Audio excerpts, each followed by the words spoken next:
কাজী নজরুল ইসলাম বাংলা সাহিত্য ও সংস্কৃতির ইতিহাসে এক উজ্জ্বল নক্ষত্র। তিনি শুধু একজন কবিই ছিলেন না, ছিলেন সাহিত্যিক, সঙ্গীতজ্ঞ, সাংবাদিক এবং স্বাধীনতার চেতনায় উদ্বুদ্ধ একজন সংগ্রামী মানুষ। তার লেখনীতে যেমন প্রেম, মানবতা ও সৌন্দর্যের কথা উঠে এসেছে, তেমনি অন্যায়, শোষণ ও বৈষম্যের বিরুদ্ধে প্রতিবাদের শক্তিশালী কণ্ঠ প্রকাশ পেয়েছে। কাজী নজরুল ইসলাম 1899 সালের 24 মে পশ্চিমবঙ্গের আসানসোলের চুরুলিয়া গ্রামে জন্মগ্রহণ করেন।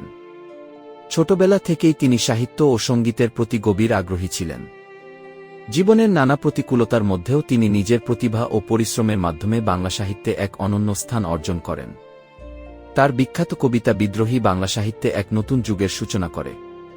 এই কবিতার মাধ্যমে তিনি অন্যায় ও অত্যাচারের বিরুদ্ধে মানুষের প্রতিবাদের ভাষা হয়ে ওঠেন।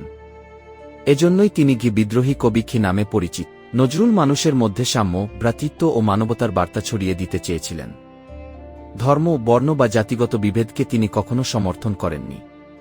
তার রচনা মানুষকে ভালোবাসতে, অন্যায়ের বিরুদ্ধে দাঁড়াতে এবং সত্যের পথে চলতে অনুপ্রাণিত করে। বাংলাদেশে তাকে জাতীয় কবির মর্যাদা দেওয়া হয়েছে। তার সাহিত্য, গান এবং আদর্শ আজও কোটি মানুষের হৃদয়ে বেঁচে আছে এবং ভবিষ্যতেও প্রজন্মের পর প্রজন্মকে অনুপ্রাণিত করবে। মানুষের চেয়ে বড় কিছু নেই, নয় কিছু মহিজান গুল।